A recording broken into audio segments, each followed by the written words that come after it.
சிற்றைகளை சகிப்போம். சிறுவன் ஒருவன் தன் தாய் அமர்ந்து எம்ப்ராய்டரி செய்து கொண்டிருப்பதை தரையில் அமர்ந்து பார்த்து கொண்டிருந்தான். தாயாரோ நாற்காலியில் அமர்ந்திருந்தார்கள். சிறுவன் வெகு நேரம் அதை பார்த்து கொண்டிருந்தாலும் ஒன்றும் புரியவில்லை. தன் தாயாரிடம், நீங்கள் என்ன செய்து கொண்டிருக்கிறீர்கள்? இங்கிருந்து பார்க்க அலங்கோலமாக இருக்கிறது என்றான். தாயாரோ சிரித்து கொண்டு, மகனே, நீ சிறிது நேரம் விளையாடி விட்டு வா, பின்பு நான் உனக்கு சொல்லுகிறேன் என்றார். சிறிது நேரம் கழித்து மகன் திரும்ப வந்து அதே போல் தரையில் அமர்ந்து பார்த்தான். அவன் தாயாரிடம், அம்மா, இன்னும் இது பார்ப்பதற்கு அழகற்ற நிலைமையில்தான் இருக்கிறது என்றான். தாயாரோ, பொறு மகனே என்று சொல்லி, இப்பொழுது என் அருகில் வந்து என் மேல் அமர்ந்து இதை பார் என்றார். அவன் வந்து தாயாரின் மடியில் அமர்ந்து பார்த்தபோது அதில் ஒரு அழகான பூவின் வடிவம் இருந்ததை கண்டான். அவன் கண்களால் அதை நம்பவே முடியவில்லை.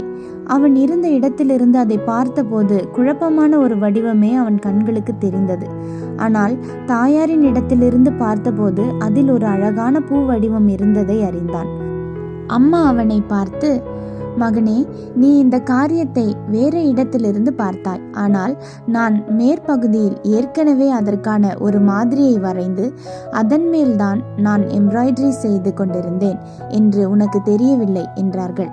இப்பொழுது என் பக்கத்தில் வந்து பார்த்தபோது நான் என்ன செய்தேன் என்று உனக்கு புரிந்திருக்கும் என்றார்கள். அன்பானவர்களே, இப்படிதான் நம் வாழ்க்கையில் நடக்கின்ற சில காரியங்களும் நம்முடைய பார்வைக்கு குழப்பமானதாகவும் வடிவமற்றதாகவும் தோன்றலாம்.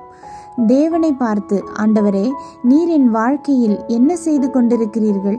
என் வாழ்க்கை ஒரு விடுகதை போல் இருக்கிறதே என்று கேட்கலாம். ஆனாலும் கர்த்தர் ஒரு மாதிரி திட்டத்தை வரைந்து அதன்படியே நம் வாழ்க்கையில் செயல்பட்டு கொண்டிருக்கிறார் என்பதை நாம் விசுவாச கண்களால் பார்க்கும்போது அதை அறிந்து கொள்ள முடியும்.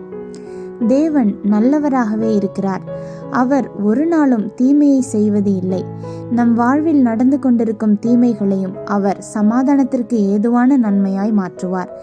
எந்த சிற்றையும் தற்காலத்தில் சந்தோஷமாய் காணாமல் துக்கமாய் காணும் என்ற வார்த்தையின்படி கர்த்தர் நம்மை வணையும் போது அது நமக்கு எப்படியெல்லாம் பாடுபட வேண்டியதாய் இருக்கிறதே என்று நம்பிக்கை இழந்தவர்களாக இருக்கலாம். ஆகிலும் பிற்காலத்தில் அதில் பழகினவர்களுக்கு அது நீதியாகிய சமாதான பலனை தரும். ஆமேன். அல்லேலூயா.